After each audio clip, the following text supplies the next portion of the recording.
नमस्कार, जय हिंद प्यारे भाइयों बहनों एवं विद्यार्थियों। मेरे चैनल मिशन इंस्टीट्यूट पर आप सभी का स्वागत है।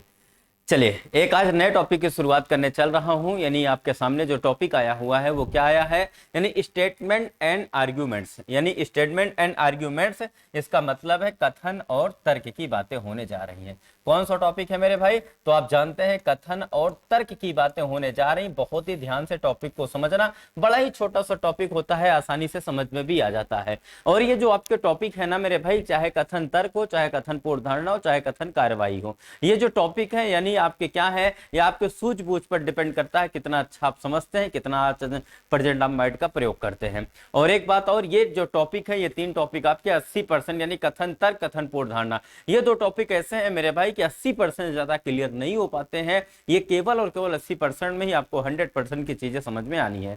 कुछ आपके जवाब ऐसे मिलेंगे जहां पर एग्जामिनर कुछ और मानता है, होता कुछ और है। यानी यहाँ पर अलग अलग मतभेद बनाए गए हैं, उन मतभेदों को समझना होगा, ध्यान से जानना होगा। तो स्टेटमेंट एंड आर्ग्यूमेंट्स को समझना है, ध्यान से समझना होगा कि यहाँ पर टॉपिक क्या है, कैसे है, वो सारी बातें यहाँ पे ध्यान से देखना होगा। ठीक है मेरे भाई, चले अब आगे यहाँ पर चैप्टर की शुरुआत करते हुए चलते हैं। इसमें कुछ नियम है, कुछ बातें हैं, आपको समझना होगा वो कौन से नियम है, वो कौन सी बातें हैं। हम अगर यहाँ पर यूपीएसआई की बात करें तो आपको पता है मेरे भाई कि ये यूपीएसआई का टॉपिक है। और यूपीएसआई में यहाँ से जो प्रश्न बने हैं, या तो एक या तो दो। अब दो कब बनता है? जब मान लीजिए कथन पूर्ण धारणा से प्रश्न नहीं बना तो दो बना दिया, नहीं तो एक यहाँ से, एक पूर्ण धारणा से और दो कथन कार्यवाही से आपके प्रश्न बनते हैं। इस रूप में ये जो तीन टॉपिक है, लगभग 4 से 5 प्रश्न आपको देकर के जाएंगे। और कथन निष्कर्ष को मिला दिया जाए तो कम से कम ये जो है 4 टॉपिक को मिला करके 5 से 6 प्रश्न आपके सामने ये बना करके जाएंगे। क्लियर है? 3 से 4 टॉपिक आपके बनते हैं, 3 से 4 टॉपिक मिला करके यहाँ से 5 से 6 प्रश्न आपको दिए जाएंगे। और बेहतरीन तरीके से आपको समझ लीजिए तो ये 6 प्रश्न यानी 5 आया तो 5, 6 आया तो 6, ये आपका होना चाहिए। कहीं भी कोई संदेह नहीं होना चाहिए, आसानी से क्लियर हो जाएगा। अगर 6 प्रश्न आता है तो आप जानते हैं एक प्रश्न 2.5 नंबर का है, तो बताइए 6 प्रश्न कितने नंबर का? तो आप आसानी से बता सकते हैं कि यहाँ से 15 नंबर आसानी से हमें मिल जाना है। यहाँ से आपको मैंने टॉपिक भी बताया है कि कौन कौन से टॉपिक से कितने नंबर मिलेंगे। आपको मैंने 3 टॉपिक बताया, बराबर क्लास में बताया। कथन यानी कि आपको मैंने बताया कि डिसीजन मेकिंग, आउटपुट इनपुट और डाटा सेफिशिएंसी, ये 3 टॉपिक से 9 प्रश्न बनने हैं। 9 प्रश्न का मतलब है यानी 9 प्रश्न बनने हैं ये 3 टॉपिक से। कितने प्रश्न? 9 प्रश्न बनने हैं। नंबर की बात करें तो 22.5 नंबर मिलेंगे। और आपके सामने हमने 4 टॉपिक बताए हैं, कथन तर्क, कथन पूर्ण धारणा, कथन कार्यवाही और कथन निष्कर्ष यानी और उसी के साथ साथ मैंने आपको बताया है कारण और प्रभाव। यहां से भी 5 से 6 प्रश्न बनने हैं। यहां से अगर नंबर की बात करें तो कुल 15 नंबर बनने हैं। अब बताइए 22 और 15 नंबर, ये यानी 22 लगभग कितने नंबर हो जाएंगे? तो आपका जवाब होगा यहां पर लगभग 37 से 38, यानी कुल मिलाकर के देखा जाए तो 37 से 38 नंबर यहां पर आपके कंप्लीट होंगे। क्लियर है? ये 5 से 6 टॉपिक आपको 40 नंबर करीब लेकर के पहुंच जाएंगे। तो बताइए 5 से 6 टॉपिक आपको मात्र एक हफ्ते की क्लास में आसानी से कवर भी कर सकते हैं, समझ भी सकते हैं और पूरी तरीके से कंप्लीट भी कर सकते हैं। क्लियर है? चले यहां से अब हम चलते हैं, इस टॉपिक की शुरुआत करते हैं। उसमें कुछ नोट है मेरे भाई, जो जो जहां जहां कहूंगा उसको आप नोट करते चलें, समझते चलें और प्रश्नों का जवाब भी देते चलेंगे। ठीक है, आइए देखिए, इस चैप्टर को लगाने से पहले, इस चैप्टर को यानी कि हल करने से पहले कुछ बातें हैं उसको जरा गौर से ध्यान से समझ लीजिए। कह रहा है कि तर्क यानी आर्गुमेंट्स किसी कथन के पक्ष अथवा विपक्ष में व्यक्त किया गया विचार है, जो कथन को उचित अथवा अनुचित सिद्ध करने के संदर्भित होता है। यानी सिद्ध करने के संदर्भित होता है। इस प्रकार के प्रश्नों में एक कथन दिया गया होता है तथा उसके बाद 2 तर्क दिए गए होते हैं परीक्षार्थियों को। कथन एवं उसके बाद 2 तर्क दिए गए होते हैं परीक्षार्थियों को। कथन एवं उसके बाद दिए गए तर्कों पर विचार करके यह ज्ञात करना होता है कि दिए गए कथन के आधार पर दोनों तर्कों में कौन सा तर्क प्रबल है या ठोस है, आपको यहां पर बताना है। फोर्सफुल है यानी प्रबल का मतलब फोर्सफुल है, यानी आपको बताना है कौन सा तर्क है यानी प्रबल है, अप्रबल है। इन पर हमारी बातें होंगी। और यहां से आंसर कैसे देने हैं मेरे भाई, ध्यान से समझें।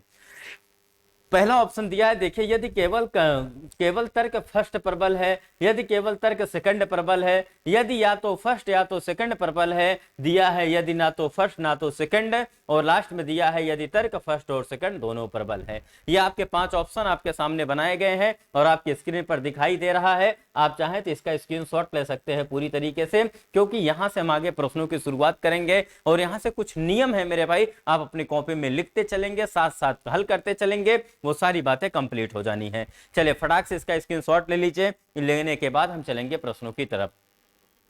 ध्यान से धैर्य के साथ चीजों को समझते चले, वो सब कुछ समझ में आ जाएगा, यहां पर वो सारी बातें समझ में आ जाएंगी आपको। कहीं से कोई भी संदेह नहीं है, कहीं से कोई भी समस्या नहीं है, बहुत ही छोटा सा टॉपिक है, आपको ढंग से नियम जानने हैं, कुछ प्रश्न हम आपको करा देंगे, उसके बाद आप यहाँ पर स्वतः अपने आप कोई बुक उठाइए, कुछ उठाइए, लगाना शुरू कर दीजिएगा, आसानी से लग भी जाएगा। चलिए स्क्रीनशॉट ले लीजिए, ले लेंगे तो बता देंगे हाँ सर ले लिया है। क्लियर है, ले लीजिए सभी लोग। चले आ जाते हैं अब आगे प्रश्नों की तरफ, देखते हैं इसके प्रश्न कैसे बनते हैं, वो नियम क्या होते हैं जिसके तहत हमें प्रश्नों को करना होगा। जैसे यहां पर देखिए मेरे भाई, आपके सामने नंबर 1 लिखा है, उसके बाद नियम आया है, फिर उसके बाद कथन दिया है, फिर उसके बाद तर्क दिया है। आपको 1-2 प्रश्न कम समझ में आएगा, कोई दिक्कत नहीं है, कंटिन्यू बने रहिए। प्रश्न 2 नहीं समझ में आया, तीसरा चौथा पांचवा अपने आप स्वतः समझ में आने लगेगा। आइए देखते हैं क्या कह रहा है। यानी नियम नंबर फर्स्ट यहाँ पर देखिए तो यहाँ पर पॉइंट नंबर 1 डला है, और पॉइंट नंबर 1 में कह क्या रहा है, तर्क के अर्थ सीधे सरल एवं स्पष्ट होने चाहिए। तर्क के अर्थ सीधे सरल एवं स्पष्ट होने चाहिए। अब यहाँ पर कथन दिया है, क्या हमें मांस एवं मदिरा पर पूर्ण प्रतिबंध लगा देना चाहिए। कथन कह रहा है क्या हमें मांस एवं मदिरा पर पूर्ण प्रतिबंध लगा देना चाहिए, और तर्क कह रहा है नंबर 1 कि हाँ यह बहुत महंगा होता है, और दूसरा कह रहा है कि हाँ करोड़ों रुपए खर्च कर देना अच्छी बात नहीं है। चलिए बताइएगा क्या होगा, आप नियम पढ़िएगा, कथन पढ़िएगा, फिर उसके बाद इनके तर्क को पढ़ करके जवाब देना है।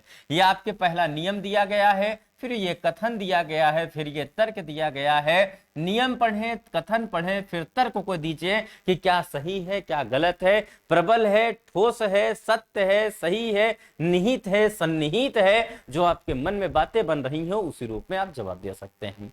ठीक है, चलिए दीजिएगा क्या होगा। हम यहां से आपके सामने प्रश्नों को दिए हैं, आप आसानी से धैर्य के साथ करें, बताएं कि क्या कर सकते हैं आप सभी लोग।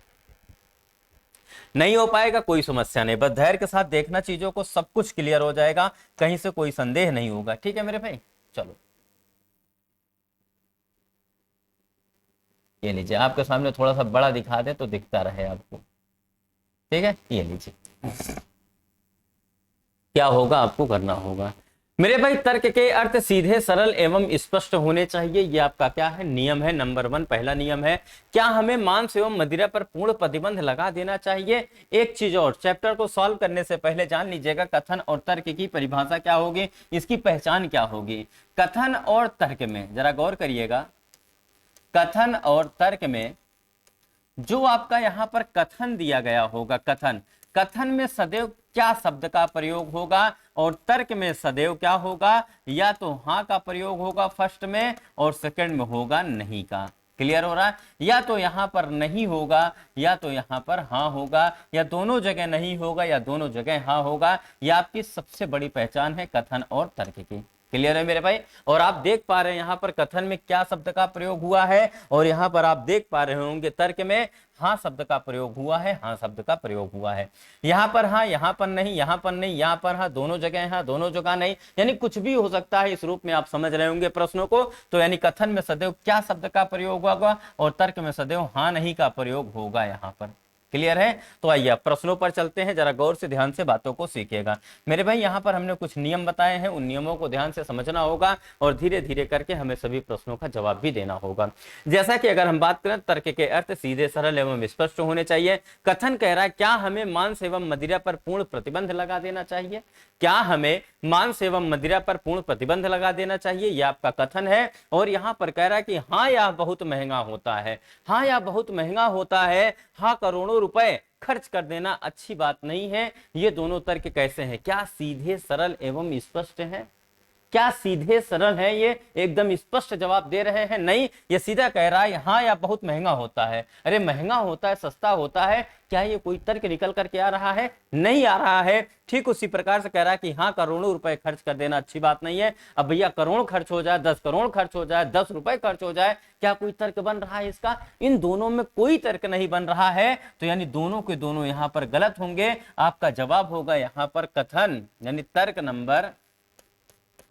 तर्क फर्स्ट सेकंड दोनों अप्रबल हैं। क्या है? दोनों के दोनों अप्रबल हैं, यही आपका जवाब है। दोनों के दोनों क्या है मेरे भाई? अप्रबल है। और पहले प्रश्न का जो जवाब आया है वो आया है अप्रबल है। हम आपको नियम के साथ साथ, ये सारे प्रश्न है मेरे भाई, ये नियम है, नियम के साथ साथ हम प्रश्न को भी हल कराते चलेंगे ताकि हमारे प्रश्न भी होते रहें। नहीं तो हम आपको ऐसे 6, 7, 8 नियम लिखवाते तब इन प्रश्नों को कराते। हम प्रश्न के अकॉर्डिंग नियम बनाए हैं, नियम के अकॉर्डिंग प्रश्न रखे हुए हैं और आसानी से चीजें आपकी कवर हो जाएंगी। क्लियर है? तो उम्मीद करता हूं कि पहला प्रश्न आपको समझ में आ गया होगा। क्लियर हो रहा है मेरे भाई? चलें दूसरे प्रश्न की तरफ चलते हैं। दूसरा प्रश्न देखते हैं क्या कह रहा है। यानी दूसरा प्रश्न भी आया है, दूसरा नियम भी आया है। क्या है दूसरा प्रश्न? देखें दूसरा नियम क्या है। दूसरे नियम में कह रहा है कि तर्क किसी भी धारणा या विचार पर आधारित नहीं होने चाहिए। तर्क किसी भी धारणा या विचार पर आधारित नहीं होने चाहिए। हमें क्या करना है? अगर ऐसे तर्क आते हैं तो वो क्या होंगे? अप्रबल की श्रेणी में आएंगे। कहने का मतलब यही हो रहा है, तर्क किसी भी धारणा या विचार पर आधारित नहीं होने चाहिए। जैसा कि अगर हम कथन की बात करें, कथन में कह रहा है क्या मेरे भाई? क्या हमें सत्य और अहिंसा का पालन करना चाहिए? क्या हमें सत्य और अहिंसा का पालन करना चाहिए? तर्क कह रहा है कि हाँ, महात्मा गांधी का ऐसा ही विचार था, हाँ अब्राहम लिंकन का भी यही मानना था। चलिए फटाक से कमेंट करिए और बताइए जवाब क्या होगा। ध्यान से धैर्य के साथ बताना मेरे भाई, गलत नहीं होना चाहिए। ठीक है, आराम से धैर्य के साथ। गलत होगा तो हम सही कराएंगे, लेकिन चीजों को आप देख करके बताएं क्या हो सकता है, क्या ऐसी कौन सी बातें यहां पर आ सकती हैं। चलिए बताइएगा, देखता हूं क्या करते हैं आप सभी लोग। बहुत ही धैर्य के साथ, आराम के साथ प्रश्न को लगाएंगे और पूरी तरीके से कवर होगा, कहीं भी कोई समस्या नहीं है। ठीक है, देखता हूं क्या करते हैं। हाँ ठीक है, चलें, बहुत अच्छी बात है। हाँ हाँ बिल्कुल सही है। चलिए अब कह रहा है कि क्या हमें सत्य और अहिंसा का पालन करना चाहिए। अब कह रहा तर्क, हाँ महात्मा गांधी का ऐसा विचार था, हाँ अब्राहम लिंकन का भी ऐसा विचार था। मेरे भाई किसी का विचार, किसी की धारणा, किसी पार्टिकुलर एक व्यक्ति की बात आ जाए तो ऐसे में सदैव आपके जो तर्क होंगे वो पूरी तरीके से गलत होंगे, सही नहीं होंगे। यानी तर्क किसी भी धारणा या विचार पर आधारित नहीं होने चाहिए। हाँ महात्मा गांधी का ऐसा ही विचार था। मेरे भाई महात्मा गांधी की बात है केवल, अगर किसी समाज समुदाय की बात होती तो वो तर्क हमेशा क्या होते हैं? सही हो जाते हैं। लेकिन ऐसे तर्क क्या होंगे? किसी पार्टिकुलर एक व्यक्ति की बात आ जाए तो ये गलत होंगे।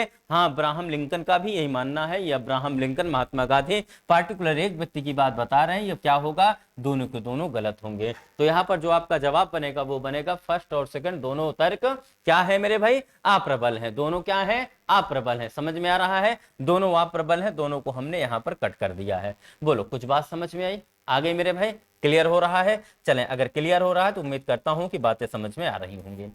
ठीक उसी प्रकार से हम चलते हैं प्रश्न संख्या 3 की तरफ। आपके सामने नियम भी आएंगे, प्रश्न भी आएंगे। अब यहां से देखिए जो तीसरा नियम है वो क्या कह रहा है, और उसके बाद यहाँ पर क्या यहाँ पर कथन दिया है और क्या यहाँ पर तर्क दिया है, उन सभी पर विचार करते हैं, देखते हैं क्या है। चलिए आप फटाक से लगाइए और सोचिए क्या होगा, फिर उसके बाद जवाब बताइएगा। चलिए लगाइएगा क्या होगा।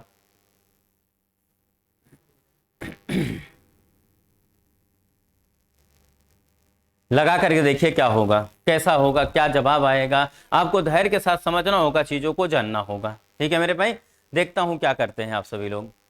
कुछ न कुछ बातें तो निकल करके आनी चाहिए। कह रहा है कि तर्क किसी भी समाचार माध्यम या नेता पर आधारित नहीं होना चाहिए।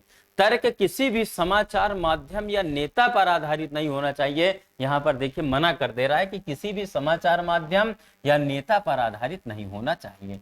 समाचार माध्यम और नेता पर आधारित नहीं होना चाहिए। अब जरा सा देखें क्या कह रहा है। कह रहा है कि क्या इस वर्ष हमारे देश में राजनैतिक अस्थिरता बनी रहेगी।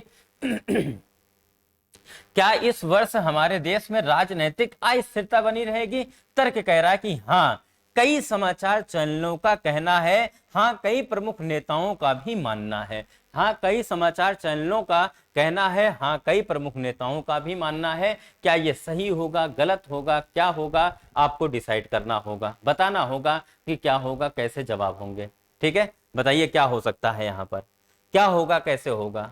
जवाब कुछ आ रहा है, क्लियर होना चाहिए मेरे भाई। यहाँ पर देख करके आप बता सकते हैं हाँ कई समाचार चैनलों का ऐसा मानना है, समाचार चैनल का मानना है तो गलत हो जाएगा। हाँ कई प्रमुख नेताओं का मानना है, ये भी क्या होगा, गलत होगा। दोनों के दोनों क्या बनेंगे मेरे भाई, आपका जवाब होगा कि दोनों जो होंगे वो अप्रबल की श्रेणी में आएंगे। दोनों के दोनों क्या होंगे, तो अप्रबल की श्रेणी में आएंगे। क्लियर हो रहा है यानी आप जानते हैं किसी भी नेता या समाचार पर आधारित नहीं होना चाहिए। क्लियर हो गया। ऐसे तर्क क्या होंगे, अप्रबल की श्रेणी में आएंगे। यहां पर हमने कर दिया अप्रबल। ठीक है, बोलो बातें समझ में आ रही हैं सभी को? आ रही हैं तो कमेंट कर दीजिए कि हाँ समझ में आ रहा है, आगे चला जाए। ठीक है, चलें देखें नियम नंबर 4, ध्यान से समझते चलें। नियम नंबर 4 और नियम नंबर 4 क्या कह रहा है, कह रहा है कि तर्क में कथन की पुनरावृत्ति तर्क को अप्रबल बनाती है।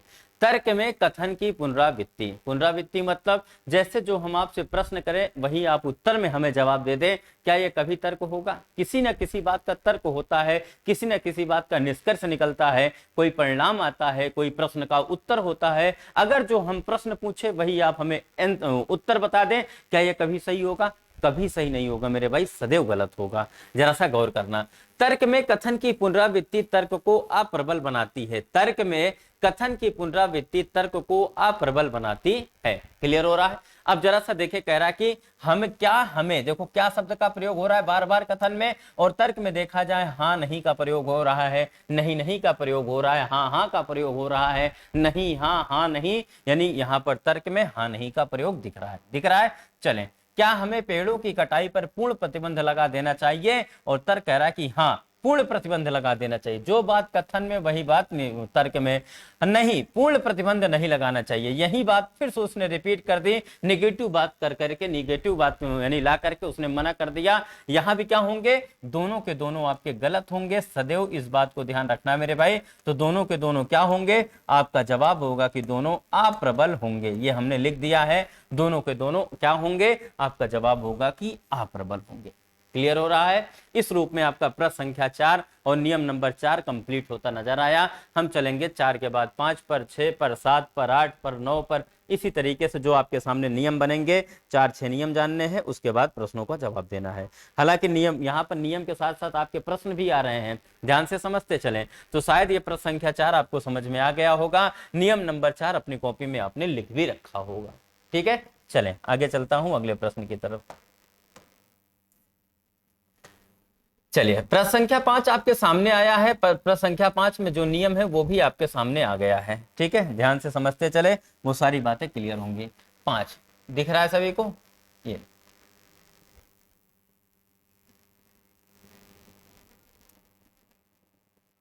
दिख रहा होगा सभी को, पूरी तरीके से कंप्लीट दिख रहा है ना मेरे भाई? पूरा ऊपर से नीचे तक दिखाई दे रहा है। चलिए, अब यहां पर नियम नंबर 5 लिखें। क्या कह रहा है? कह रहा है कि तर्क में कथन से उपजे क्या, क्यों, कैसे, क्यों का तार्किक, वैचारिक, वैज्ञानिक एवं मूल्यांकित उत्तर मिलता हो तो ऐसे तर्क प्रबल की श्रेणी में आते हैं। क्या कह रहा है मेरे भाई, जरा गौर करो। कह रहा है कि तर्क में कथन से उपजे क्या, क्यों, कैसे, तर्क में कथन से उपजे क्या, क्यों, कैसे का तार्किक, वैचारिक, वैज्ञानिक एवं मूल्यांकित उत्तर मिलता हो तो ऐसे तर्क प्रबल की श्रेणी में आएंगे। तो वैचारिक, तार्किक, मूल्यांकित, ये सब बातें क्या है, ये प्रश्न पढ़ने से स्वतः क्लियर हो जाएंगे। हम आपको जब समझाएंगे तो पूरी बातें क्लियर होनी है। जरा सा देखें, यहां पर कह रहा है कि क्या हमें पेड़ों की कटाई पर पूर्ण प्रतिबंध लगा देना चाहिए? क्या हमें पेड़ों की कटाई पर पूर्ण प्रतिबंध लगा देना चाहिए? समझाने का प्रयत्न कर रहा हूं मेरे भाई, धैर्य से समझना प्रश्नों को, वो सारी बातें क्लियर हो जानी है। ठीक है, चलिए ध्यान से समझेगा। क्या हमें पेड़ों की कटाई पर पूर्ण प्रतिबंध लगा देना चाहिए? तर्क कह रहा है कि हाँ। तर्क क्या कह रहा है? कह रहा है कि हाँ, पूर्ण प्रतिबंध लगाने से, यानी हाँ पूर्ण प्रतिबंध से पर्यावरण संतुलन बना रहेगा। कह रहा है कि हाँ पूर्ण प्रतिबंध से पर्यावरण संतुलन बना रहेगा। और दूसरा कह रहा है कि नहीं, पूर्ण प्रतिबंध से लकड़ी उद्योग पर बुरा असर पड़ेगा। क्या होगा? क्या ये तर्क हमारे प्रबल है, नहीं है, क्या है? विचार करो, कमेंट करो, तब बताएं क्या होगा, होगा कि नहीं होगा, क्या होगा। ध्यान से धैर्य के साथ बताइएगा जवाब। अच्छा प्रश्न है, बेहतरीन है, समझ जाएंगे।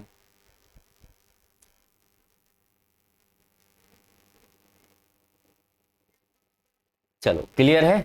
अब जरा सा देखें क्या कह रहा है कि क्या हमें पेड़ों की कटाई पर पूर्ण प्रतिबंध लगा देना चाहिए। हाँ, पूर्ण प्रतिबंध से पर्यावरण संतुलन बना रहेगा, यह बात पूरी तरीके से कंप्लीट है। अगर पूर्ण प्रतिबंध लगा दिया जाए तो जो हमारा पर्यावरण है, जो असंतुलित है, वो संतुलित रहेगा।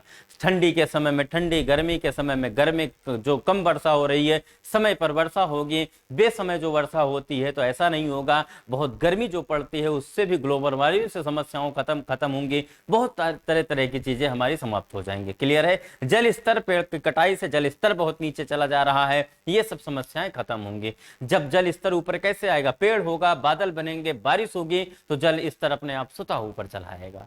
क्लियर है। वो यहाँ पर सारे कारण निकल करके आ रहे हैं। लेकिन मेरे भाई कह रहा है कि हाँ, पूर्ण प्रतिबंध से पर्यावरण संतुलन बना रहेगा, ये किस रूप से सही है? आपका जवाब होगा कि ये वैज्ञानिक तरीके से सही है, और विज्ञान हमारा यही कहता है कि ऐसा होना चाहिए। ठीक है, ये तर्क हमारा पूरी तरीके से कंप्लीट है। दूसरा कह रहा है कि नहीं, पूर्ण प्रतिबंध से लकड़ी उद्योग पर बुरा असर पड़ेगा, यानी तार्किक है, वैचारिक है और मूल्यांकित आपका यहां पर जो बात निकल करके आ रही है वो सही आ रही है। कह रहा है कि नहीं, पूर्ण प्रतिबंध से लकड़ी उद्योग पर बुरा असर पड़ेगा। क्या ये बात सही है? हाँ मेरे भाई, ये बात सही है। अगर पूर्ण प्रतिबंध लगा दिया जाए, जंगलों की कटाई ना की जाए, पेड़ों की कटाई ना की जाए, तो यहां पर जो जवाब बनेगा मेरे भाई वो क्या बनेगा? हाँ, सही बनेगा कि पूर्ण प्रतिबंध से लकड़ी उद्योग पर बुरा असर पड़ेगा। जिस बेंच पर आप बैठते हो, जिस बेड पर आप लेटते हो, जिस चारपाई पर आप लेटते हो, उसमें देखिए सब लकड़ियों का प्रयोग हुआ है।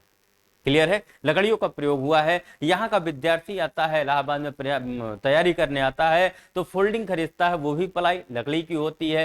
तख्त खरीदता है, वो भी लकड़ी का होता है, प्लाई का होता है। आपके घर में, हमारे घर में जो चीजें यूज हो रही है, अधिकतर चीजें लकड़ी की आती हैं। प्लास्टिक भी आता है, फर्नीचर तो वो भी है। अब आप कहेंगे सर प्लास्टिक भी तो है। अरे मेरे भाई, प्लास्टिक है, लकड़ी भी तो है, वो बुरा असर डालेगा, इस बात को ध्यान रखिएगा। यानी अगर पूर्ण प्रतिबंध लगा देंगे तो बुरा असर पड़ेगा। तो अब यहाँ पर आपका जो जवाब बनेगा वो क्या बनेगा मेरे भाई? आपका जो जवाब बनेगा यहाँ पर बनेगा, यानी दोनों के दोनों प्रबल हैं। ये दोनों के दोनों क्या है? प्रबल है। यहां पर नकारा नहीं जा सकता है, यह पूरी तरीके से सही है, वैज्ञानिक तरीके से सही है, वैचारिक तरीके से सही है, मूल्यांकित है, वो सारी बातें यहां पर दिखाई दे रही हैं। तो दोनों के दोनों बातें ये पूर्ण रूप से सत्य है, यानी प्रबल है। क्लियर है। उम्मीद करता हूं कि ये बात आपको समझ में आ गई होगी। चलें आगे चलता हूं, छठे नियम की तरफ चलता हूं। छठवां नियम क्या कह रहा है, और नियम के साथ साथ यहां पर जो बातें हैं उसको भी समझना होगा, बताना होगा। अब देखिए, नियम पढ़िए, नियम के साथ प्रश्न भी आए हैं, प्रश्न को भी पढ़िएगा। क्या प्रश्न कह रहा है, क्या नियम कह रहा है, क्या होगा क्या नहीं होगा, उस पर विचार करते हैं। कह रहा है कि तर्क में हाँ क्यों नहीं, ऐसा हाँ क्यों नहीं, ऐसा नहीं करना चाहिए, ऐसा तुरंत कर देना चाहिए, देर किस बात की आदि ऐसे शब्द तर्क को अप्रबल बनाते हैं। जरा गौर करना, ध्यान से बातों को सीखना। वो शब्द कौन कौन से हैं जहां पर अप्रबल हो जाएगा हमारा कथन, यानी हमारा तर्क, वो तर्क है। यहां पर देखिए, कह रहा है कि हाँ क्यों नहीं, ऐसा नहीं नहीं, ऐसा नहीं करना चाहिए, ऐसा तुरंत कर देना चाहिए, देर किस बात की आदि शब्द ऐसे प्रयोग होते हैं, तो ये क्या होंगे? अप्रबल की श्रेणी में आएंगे। किस श्रेणी में आएंगे? अप्रबल की श्रेणी में आएंगे। अब जरा सा कथन पढ़ें और तर्क पढ़ें और जवाब दीजिए।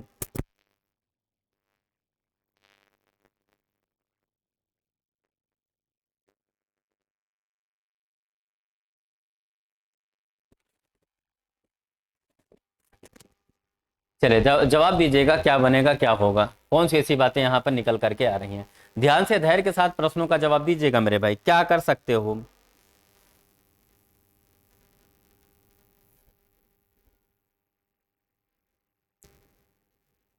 कोई जल्दबाजी नहीं है, आराम से सोच विचार करके जवाब दीजिएगा। जल्दबाजी में कदम मत उठाइएगा, गलत मत करिएगा। चलिए, हो गया। आइए, हाँ ठीक है, बहुत अच्छी बात है। अब यहाँ पर कह रहा है मेरे भाई, कथन कह रहा है कि क्या हमें मांस एवं मदिरा पर पूर्ण प्रतिबंध लगा देना चाहिए। आपके मन में सवाल होगा, सर ये प्रश्न तो आ चुका है। अरे मेरे भाई, प्रश्न जरूर आया, कथन जरूर आया है, लेकिन इनके तर्क बदले हुए आएंगे। इनके तर्कों में कुछ अलग बात दिखने को मिलेगी आपको। वो बात क्या है, जरा गौर से ध्यान से समझना।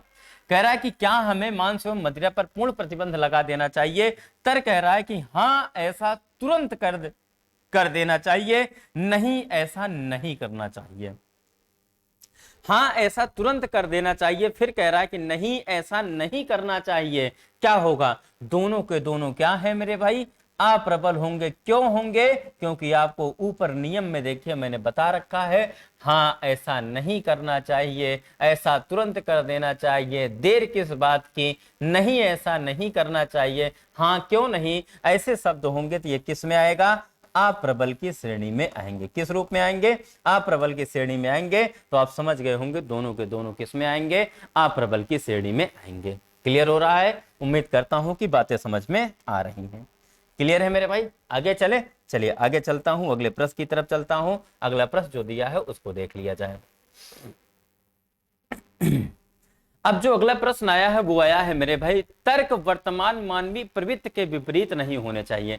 तर्क वर्तमान मानवीय प्रवृत्ति के विपरीत नहीं होने चाहिए। ऐसे तर्क अप्रबल की श्रेणी में आते हैं। ऐसे तर्क किसमें आएंगे, अप्रबल की श्रेणी में आते हैं। जरा गौर से ध्यान से बातों को सीखो मेरे भाई। कह रहा है कि तर्क वर्तमान मानवीय प्रवृत्तियों के विपरीत नहीं होने चाहिए। यह नियम नंबर 7 है। नियम को पढ़िए, कथन पढ़िए और जवाब दीजिए। देखिए क्या जवाब आता है, क्लियर होना चाहिए, कहीं से कोई संदेह नहीं है।